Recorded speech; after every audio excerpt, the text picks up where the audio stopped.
Hello student. कल हमने Sindhu river system के बारे में देखा था और सिंधु रिवर सिस्टम के बारे में हमने पढ़ा भी था। अगर वीडियो अपलोड हो रहा है तो सिंधु रिवर सिस्टम का पार्ट 1 आप मतलब इंडियन रिवर सिस्टम का पार्ट 1 देख लीजिएगा, आपको यूट्यूब में वीडियो मिल जाएगा। और आप लोग ने शायद रिवीजन कर लिए होंगे आप सभी लोगों ने, ठीक है। आज हम उसी इंडियन रिवर सिस्टम के बारे में पढ़ रहे हैं और पार्ट 2 लॉन्च कर रहे हैं। पार्ट 2 को देख रहे हैं जो गंगा रिवर सिस्टम है, ठीक है। यहाँ पे मैंने कुछ इमेज पहले से बना रखी थी, आप लोगों के आने के पहले से मैंने ये इमेज बना रखी थी। इस इमेज कहाँ की है आपको मैं इसका थोड़ा सा आइडिया दे देता हूँ। ये इमेज हमारे भारत के ये वाले जोन की है। जैसे आप इमेज देख पा रहे हैं, आप सामने देख पा रहे हैं कि हमारे भारत के ये वाले जोन की, जहाँ पे यूपी और बिहार की स्टेट लगी हुई है, देखिए, ठीक है। हम आगे चलते हैं, गंगा रिवर सिस्टम के बारे में पढ़ेंगे, ठीक।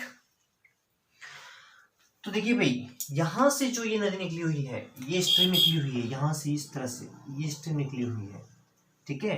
ये हमारी है भागीरथी नदी निकली है। कहां से निकली है ये आपको बता देता हूँ। यहाँ पे थोड़ा सा होच पोच ना हो इसलिए मैं अलग से आपको यहाँ पे समझा दे रहा हूँ कि एक्चुअली है क्या वहां पे। ये पूरा उत्तराखंड का सीन है, ठीक है, पूरा उत्तराखंड का सीन है।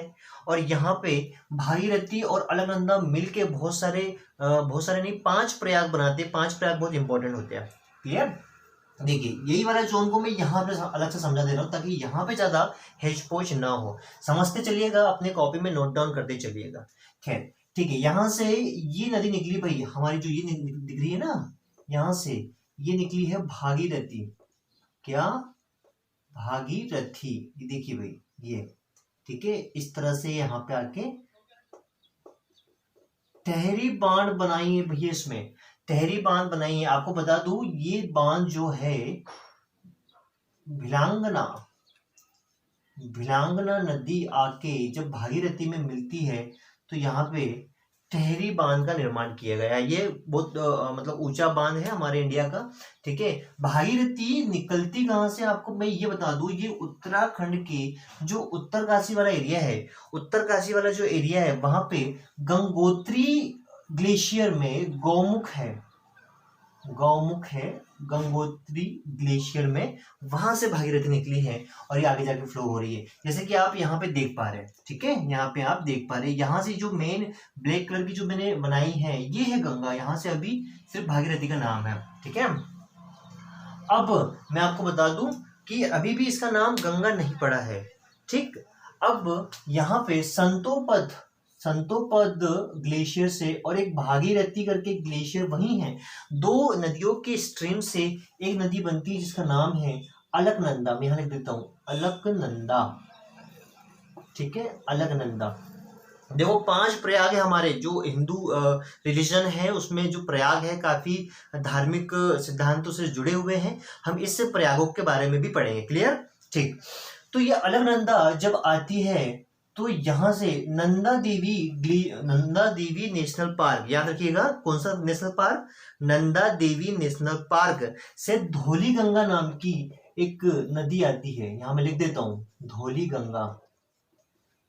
गंगा नाम की एक नदी आती है और यहाँ पे आके मिलती है। और इसको कहा जाता है विष्णु प्रयाग। नाम याद रहेगा, विष्णु प्रयाग। क्या कहा जाता है, यहाँ लिख देता हूं मैं ब्लैक कलर से, विष्णु प्रयाग,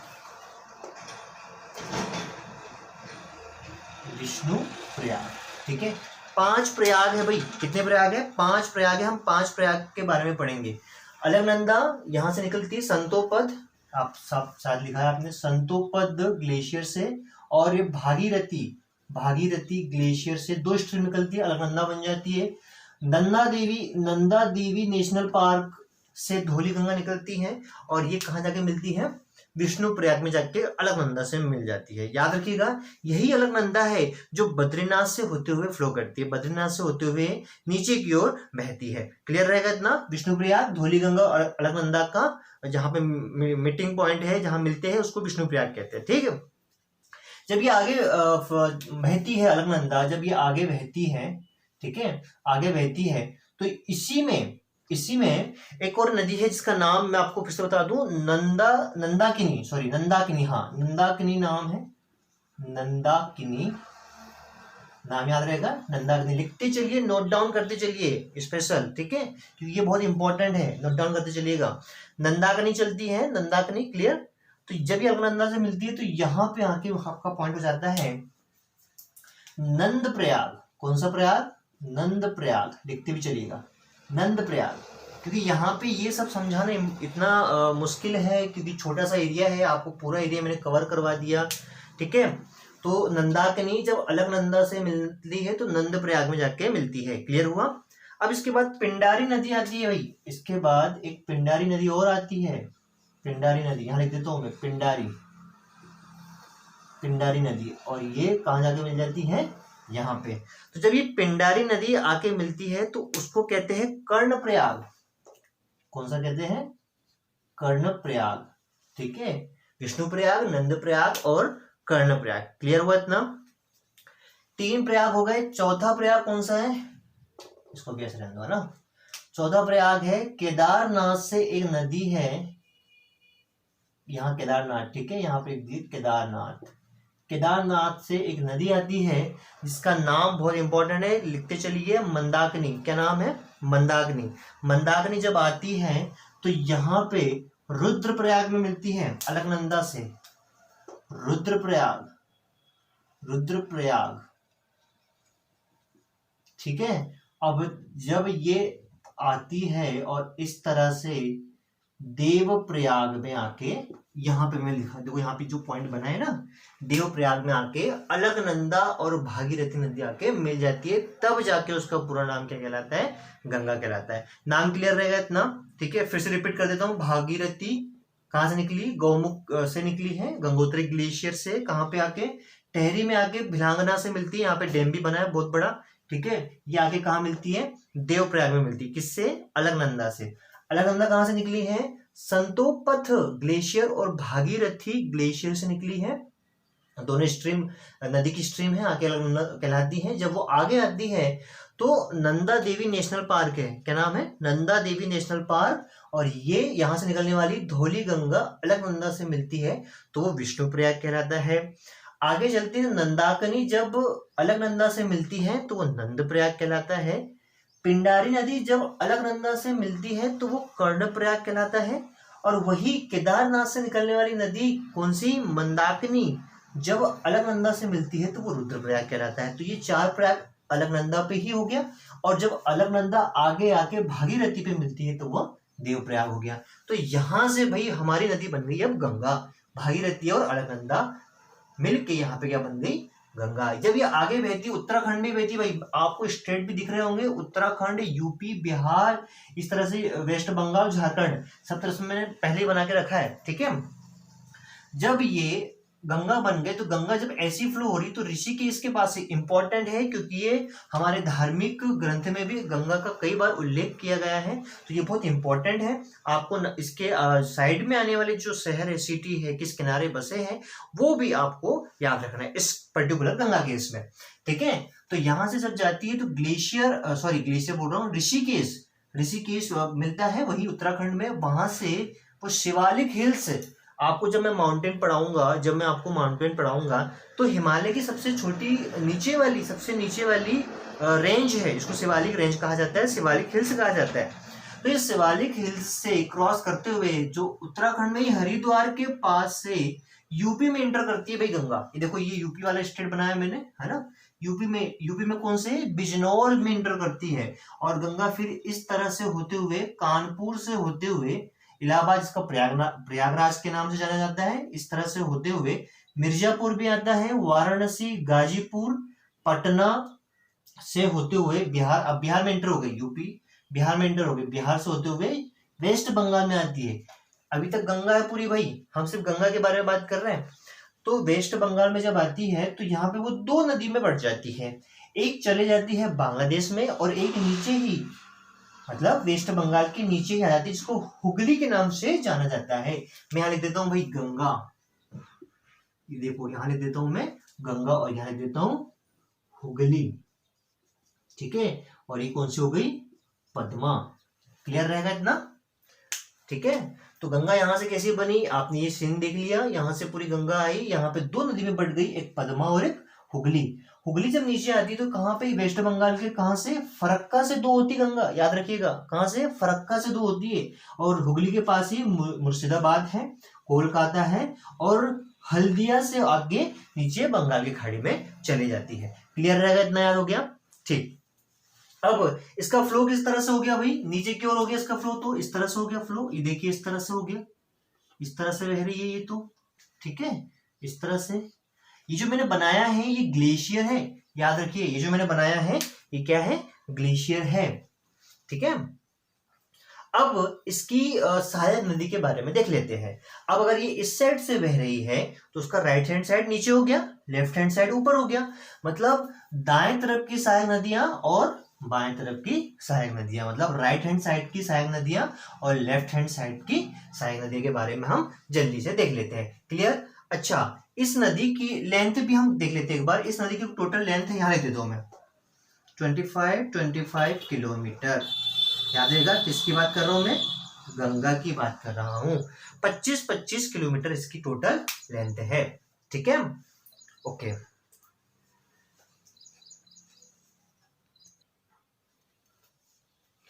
चलिए भाई, गंगा के बारे में हमने पूरा देख लिया।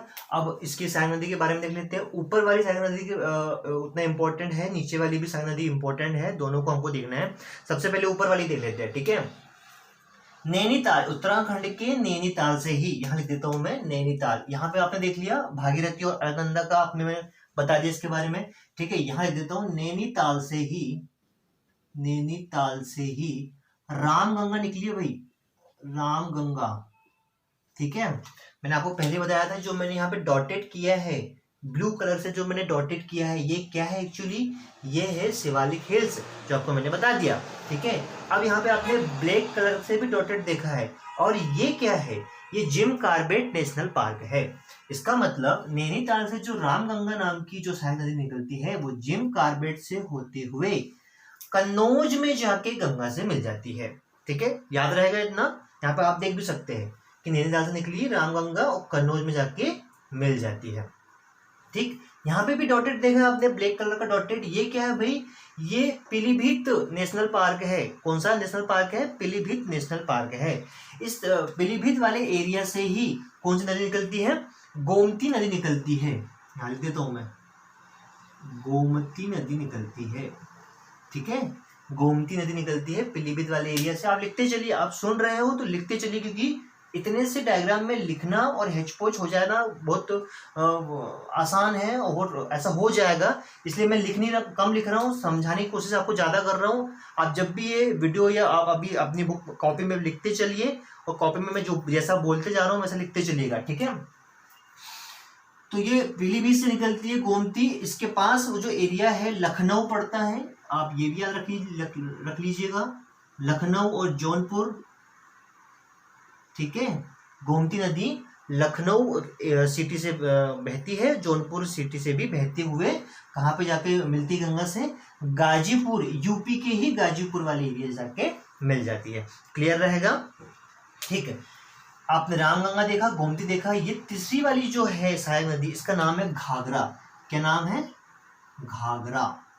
सीधी सी बात है, ये जो मैंने बनाया है ये निकली हुई है, वहां से निकलना का बनाया मैंने, ठीक है। नामचा चुंग ग्लेशियर से निकला है, नामचा चुंग ग्लेशियर से निकला है, जो कि तिब्बत के पठार में है, ठीक है। घाघरा जब ये नेपाल में बहती है तो इसका नाम करनाली के नाम से जाना जाता है। इसको मैं घाघरा यहाँ नहीं लिखता, घाघरा मुझे नीचे लिखना था, घाघरा, ठीक है। यहाँ पे इसको करनाली के नाम से जाना जाता है। किस नाम से, करनाली के नाम से जाना जाता है।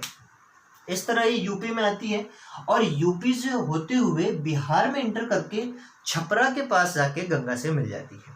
क्लियर रहेगा इतना, ठीक है। हमने देखा अभी ऊपर वाली जो देखा, मतलब सहायक नदी कौन सी, बाएं तरफ की सहायक नदी के बारे में बात कर रहे हैं गंगा के, तो रामगंगा देख लिया, गोमती देख लिया और घाघरा देख लिया। ये जो तीसरी वाली है इसका नाम है गंडक। क्या नाम है भाई, गंडक, लिख देता हूं मैं, ठीक है। ये जो गंडक है हिमालय की रेंज से ही नेपाल वाले हिल से निकली हुई है, नेपाल हिमालय से निकली हुई है, क्योंकि जब हम हिमालय का माउंटेन पढ़ेंगे तो पूरी रेंज आपको समझ में आएगी। फिलहाल आप इतना समझ लीजिए कि नेपाल हिमालय से गंडक निकली हुई है और बिहार और यूपी की बाउंड्री में आते आते बिहार में एंटर करके फिर वो सोनपुर के पास जाके गंगा से मिल जाती है। याद रहेगा इतना, ठीक, सोनपुर से जाके गंगा से मिल जाती है। ये जो है चौथी, आई थिंक 1 2 3 4 5, सॉरी 5, आप देख ही पा रहे हैं कि इसको कोसी के नाम से जाना जाता है। इसको यहाँ पे अरुण कहते हैं, अरुण की ये ब्रांच है, इसको कोसी के नाम से जाना जाता है। ठीक है, कोसी के नाम से जाना जाता है। और ये भी तिब्बत पठार से निकली हुई है। तिब्बत पठार की कौन सी चोटी से? गोसाई थान चोटी से। नाम याद रहेगा, गोसाई थान, यहां लिख देता हूं मैं, गोसाई थान चोटी से यह निकली हुई है। ठीक है, और इसको ही बिहार का शोक कहा जाता है, क्योंकि ये बिहार में बहुत ज्यादा बाढ़ का कारण बनती है। जब ये गोसाई थान चोटी से निकली है, बिहार में एंटर करती है, तो कटिहार के पास जाके गंगा से मिल जाती है। क्लियर? लास्ट ऊपर वाली सहायक नदियों में महानंदा के नाम से इसको जाना जाता है। किस नाम से? महानंदा। मैं यहां लिख देता हूं महानंदा, महानंदा। आप देख पा रहे हैं कहां से निकली है? यहां से निकली है भाई, दार्जिलिंग के पहाड़ियों से निकली है। दार्जिलिंग हमारे वेस्ट बंगाल में पड़ता है, दार्जिलिंग की पहाड़ी से निकली है और ये भी कटिहार के पास में जाके गंगा से मिल जाती है। क्लियर रहेगा इतना? मैं फिर से नाम रिपीट कर दे रहा हूँ, इधर पीछे से कर दे रहा हूँ। महानंदा पहली, ठीक है, उसके बाद कोसी, गंडक, घाघरा और इसके बाद ये अपनी कौन सी, गोमती और रामगंगा। ये बाएं तरफ की सहायक नदियां हैं गंगा की। क्लियर? इतना इंपॉर्टेंट हो गया। अब उसकी बात करते हैं कि नीचे राइट तरफ की सहायक नदी के बारे में बात कर लेते हैं। तो सबसे बड़ी सहायक नदी है भाई यहाँ पे यमुना। मैं यहाँ पे लिख भी देता हूँ इस तरह से, यमुना। ठीक है, इस यमुना की रेंज है 1385 किलोमीटर। मैंने आपको सिर्फ गंगा की बताया, यमुना का बताया क्योंकि ये इंपॉर्टेंट था। ठीक है, उसके बाद आप देख पा रहे हो कि छोटी सी है भाई, टोन्स करके यहाँ लिख देता हूं मैं। ठीक है, टोन्स, इसको तमसा नाम से भी जाना जाता है। इसको किस नाम से जाना जाता है? तमसा के नाम से भी जाना जाता है। उसके बाद सोन नदी जो गंगा से मिल रही है, सोन, और यहाँ पे आपने देखा दामोदर, सॉरी दामोदर नदी। ठीक है, तो इसमें इतना इम्पोर्टेंट ज्यादा नदी नहीं है, ऊपर साइड पर ज्यादा है। नीचे साइड आप देखो गंगा की साइड नदी में कि यमुना है, टोन्स है, सोन है और दामोदर है। ठीक है, एक एक करके हम देख लेते हैं। तो हम बात करते हैं यमुना नदी की बात करते हैं। तो मैं आपको बता दूं, यमुना नदी जो है यहां से निकली भाई, मतलब यमुनोत्री ग्लेशियर के बंदरपुच वाले एरिया से निकली है। याद रहेगा, यहाँ पे आप लिख लीजिएगा, यमुनोत्री, यहाँ लिख देता हूं मैं, यमुनोत्री ग्लेशियर के बंदरपूछ वाले एरिया से निकली है। ठीक है, बंदरपूछ वाले एरिया से निकली है। ये इस तरह से आती है उत्तराखंड और इस तरह से सीधे बाउंड्री से आते हुए आती है, अपनी हरियाणा वाली बाउंड्री से आती है और दिल्ली में एंटर करती है। इसके जस्ट बाजू में ही नोएडा आता है। ठीक है, दिल्ली में इसी नदी में दिल्ली के जो पोल्यूशन वाले जो कारखाने से जो पोल्यूशन निकलता है पानी के थ्रू, या फिर कॉलोनी से जो पोल्यूशन निकलता है पानी के थ्रू, ये सभी कुछ इस नदी में डाल दिया जाता है। खैर, ये आती है यहाँ से मथुरा, आगरा, आपने देख रखा है, यहाँ पे मैंने लिख भी रखा है कि मथुरा से होते हुए, आगरा से होते हुए इस तरह से आके प्रयागराज में आके मिल जाती है गंगा से। प्रयागराज मतलब इसका नया नाम है इलाहाबाद का। ये बहुत मायने में बहुत इंपॉर्टेंट है। कैसे? ऐसा कहा जाता है कि ये त्रिवेणी का संगम है प्रयागराज। त्रिवेणी मतलब सर आप यहाँ पे 2 दिख रही है, एक यमुना और गंगा, तीसरी कौन है? तीसरी सरस्वती नदी है। वो इसीलिए क्योंकि ऐसा कहा जाता है कि जो सरस्वती नदी है वो जमीन के नीचे से आके उसमें मिल रही है, लुप्त हो चुकी है, लेकिन कभी न कभी वो आएगी, ऐसा भी मान्यता है। तो अभी सिर्फ इतना कहा गया है कि ये 3 नदियों का संगम है प्रयागराज। ठीक है, तो यमुना के आपने बारे में देख लिया। अब यमुना की खुद सहायक नदी, मैं इसको रेज कर देता हूँ। यमुना की खुद सहायक नदी कौन कौन सी है भाई? एक चंबल है, ठीक है, एक चंबल है, यहाँ लिख देता हूँ मैं चंबल। इसके बारे में भी हम हल्का हल्का देख लेंगे जब हम एमपी के रिवर के बारे में पढ़ेंगे। तो अब जब हम एमपी के रिवर के बारे में पढ़ेंगे तो चंबल और इसको बाकी की जो नदी सीधे पूरे एमपी की हैं, तो इसके बारे में हम डिटेल में जानेंगे। ठीक है, चंबल और ये सिंध है, ठीक, ये बेतवा है और ये केन है। ये नदियां यमुना नदी की सहायक नदियां हैं, ठीक है। चंबल की बात करते हैं। मैं जो बोल रहा हूँ मैं ज़्यादा लिख नहीं पाऊंगा क्योंकि बहुत ज़्यादा हेचपोच हो जाएगा, इसलिए आप मैं जो बोल रहा हूँ उसको नोट डाउन करते हुए चलिएगा। चंबल नदी कहाँ से निकली है? चंबल नदी के आपको बारे में पता ही है कि इंदौर के महू तहसील से निकली है, जाना पाओ पहाड़ी से निकली है, ठीक है। जो कहाँ पे जाके मिलती है? यमुना से इटावा में जाके मिल जाती है। इसी चंबल नदी की जो सहायक नदियां हैं जैसे बनास है, पार्वती है, छिप्रा है, काली सिंध है, ये सब क्या है? चंबल के सहायक नदियां है। क्लियर? सिंध के बारे में बात करते हैं क्योंकि ये एमपी वाला एरिया है, तो सिंध मालवा के पठार से निकलते हुए ये भी इटावा वाले एरिया में जाके यमुना से मिल जाती है। क्लियर? बेतवा नदी की बात करते हैं भाई। बेतवा नदी रायसेन के कुमरा गांव से निकली है। कहाँ से निकली है? रायसेन के कुमरा गांव से निकली है, ठीक है। और कहाँ जाके मिल रही है? यमुना से हमीरपुर जाके मिल जाती है। इसकी भी सहायक नदी 2-3 बस नाम है, नोट डाउन करते चलिएगा, बीना, धनास और जामिनी। बीना, धनास और जामिनी। केन की बात कर लेते भाई। केन, क से केन, क से कटनी। कटनी के पास जो कैमूर की पहाड़ियां हैं वहां से ये नदी निकली है। और फतेहपुर, यूपी के जो फतेहपुर है वहां पे चिल्ला करके एक एरिया है, वहां पे जाके ये यमुना से मिल जाती है, ठीक है। आगे चलते हैं। यमुना की कहानी खत्म हो गई, यमुना मिल गई, प्रयागराज में जाके गंगा से मिल गई। अब गंगा की और सहायक नदियां हैं जो देख लेते हैं। टोंस, ये भी कटनी के पास है। कैमूर की पहाड़ियां में तमसा कुंड नाम का एक है एरिया, वहां से निकलती है, इसलिए मैंने कहा था कि इसका नाम तमसा भी रखा गया है। क्लियर?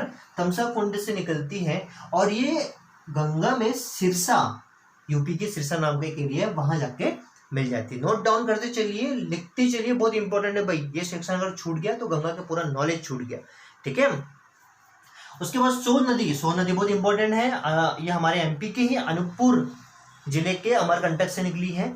इसकी सहायक नदियां भी जोहिला, रिहंद है, ठीक है। ये इस तरह से छत्तीसगढ़ से होते हुए वापस एमपी में आके फिर यूपी से बिहार होते हुए पटना में जाके मिल जाती है। यहाँ पे लिखा भी भाई, पटना में जाके मिल जाती है। क्लियर हुआ इतना? ठीक। आगे करते हैं हम दामोदर नदी के बारे में देख लेते हैं। तो छोटे नागपुर का पठार, मतलब ये अपने झारखंड वाला एरिया है, छोटे नागपुर के पठार से निकलते हुए ये दामोदर नदी वेस्ट बंगाल से होते हुए हल्दिया के एरिया में जाके हुगली नदी से मिल जाती है। तो इस तरह से हमने पूरा का पूरा गंगा रिवर सिस्टम के बारे में पढ़ लिया आज, ठीक है। और स्पीड से पढ़ा है भाई। हम जैसे ही आने वाले चैप्टर में या आने वाले वीडियो की बात करें, आने वाले वीडियो या चैप्टर की बात करें, तो हम ब्रह्मपुत्र रिवर सिस्टम के बारे में पढ़ेंगे। तो आप देखोगे जो ये पद्मा बनी है, गंगा आगे जाके हुगली और पद्मा में कन्वर्ट हुई है। पद्मा जो बनी है वो उसी की एक शाखा आके इसमें, ब्रह्मपुत्र की एक शाखा आके इसमें मिल जाती है, ठीक है। तो आज के लिए इतना है। आप इसको रिपीट करते रहिए, पढ़ते रहिए। थैंक यू, धन्यवाद।